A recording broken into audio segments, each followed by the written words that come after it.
Hey everyone, welcome back to the channel. Today we have something truly special for all Android gamers out there. The brand new GameHub Light is finally dropped, and this update changes everything. It's smoother, faster, lighter, and more stable than ever before. If you've used the previous GameHub versions, you already know how powerful they were. But this time, the developers have gone one step further. They've removed all the extra telemetry data that used to slow things down, fine-tuned the internal performance layers, and boosted compatibility for almost every major Android processor. The result is an emulator that feels faster, cleaner, and much more responsive. And in this video, we're putting it to the test with GTA V Lite. Yes, Grand Theft Auto 5 running right on your Android phone. This is not just another test. This is the ultimate setup to show you how a heavy PC game can run smoothly on a mobile device when everything is configured correctly. Let's talk about the size first. Normally, GTA 5 is more than 100 gigabytes on PC. But this Lite version has been heavily optimized and compressed down to around 35 gigabytes. That's almost one-third of the size. Despite being so compact, it loads faster, runs smoother, and even delivers higher FPS compared to the original full version. And here's the best part, the graphics still look stunning. There's no major drop in visual quality. Everything from the reflections, the shadows, and even the environment detail stays intact. Alright,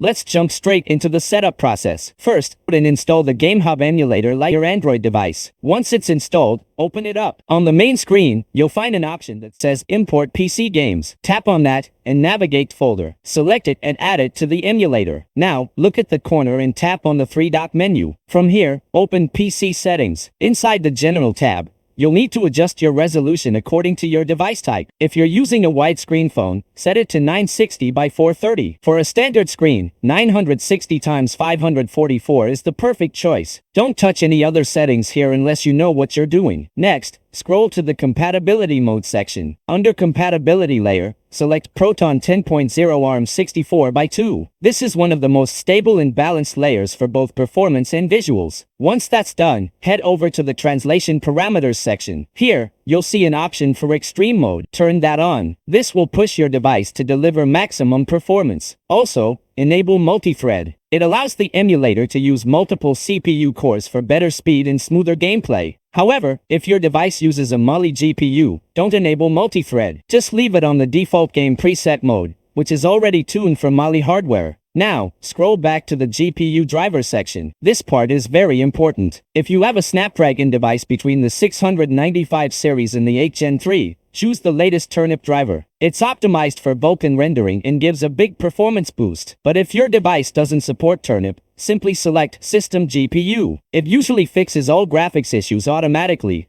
especially on newer CPUs like Snapdragon 8 Gen 4. If you're one of the lucky ones with a Snapdragon 8 Elite or 8 Gen 5, there's a special driver built just for you. It provides improved Vulkan handling and extremely low latency. Make sure you select that for the best results. Next, go to the DXVK section. This is where DirectX gets translated to Vulkan. For most Snapdragon processors, the best version is DXVK 2.7.1.1 Async. It offers the best performance to stability ratio. If you're using 8 Elite, you can experiment with DXVK 2.3.1 or 2.4.1 for even better optimization. Now, for MediaTek users, there's some great news. A new DirectX translation layer has been added specifically for Mali GPUs. It's called DXVK version 1.11.1 Mali Fix. Just select it, and your game will render much better without graphical glitches or crashes. Once all these settings are in place, go back to the General section. Tap on Enter Container Desktop. From there, open the Apps folder, then tap on Wine Configuration. Inside, go to the Libraries tab, and search for Input 8.dll. Edit it and set the load order to native then built-in. Click OK, and close the desktop. Now everything is ready. Your emulator is fully optimized and configured for smooth gameplay. Before launching the game, there's one more thing you should know. When you start GTA V Lite for the first time, let it stay in the shader compilation phase. This process helps the game prepare all the visual effects for your hardware. During this time, the game might crash a few times, maybe 2 or 3, but that's completely normal. Don't worry, you're not doing anything wrong. Every time it restarts, the emulator saves the compiled shaders. Once the process is complete, the next time you launch the game, it will run buttery smooth. That's how the emulator learns to optimize itself for your specific device. And that's it. Now go ahead, launch GTA V Lite, and see it in action. The performance will surprise you. You'll notice faster loading screens, stable frame rates, and crisp visuals. Even on mid-range devices, the game runs far better than expected. So that's the complete setup and optimization process for GameHub Lite V2 hotfix. Follow each step carefully, and you'll get one of the smoothest gaming experiences ever seen on Android. If you find this tutorial helpful, make sure to stay tuned because more emulator tests, settings guides, and gameplay showcases are coming soon.